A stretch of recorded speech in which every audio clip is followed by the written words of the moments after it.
છોટાઉદેપુર જિલ્લાની જીવાદોરી સમાન નેશનલ હાઇવે પરના ભારજ નદી પરનો પુલ તૂટી જતા નવો પુલ બનાવવા આજે સાંસદ જશુભાઈ રાઠવાના હસ્તે ખાતમુહૂર્ત કરવામાં આવ્યું।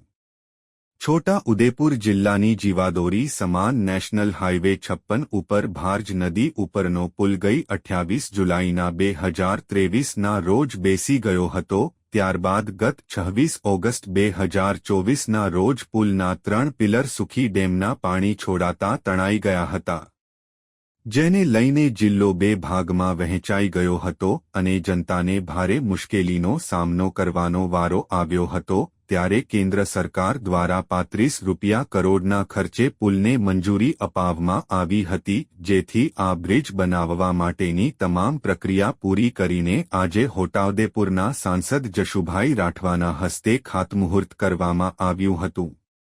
આ પ્રસંગે પાવી જેતપુરના ધારાસભ્ય જયંતી રાઠવા, સંખેડાના ધારાસભ્ય અભયસિંહ તડવી, પૂર્વ કેન્દ્રીય રાજ્યમંત્રી નારણ રાઠવા, જિલ્લા ભાજપ પ્રમુખ ઉમેશભાઈ રાઠવા ઉપસ્થિત રહ્યા હતા। આવનાર 18 મહિનામાં આ પુલની કામગીરી પૂરી કરવાનો લક્ષ્યાંક રાખવામાં આવ્યો છે। આજે નેશનલ હાઈવે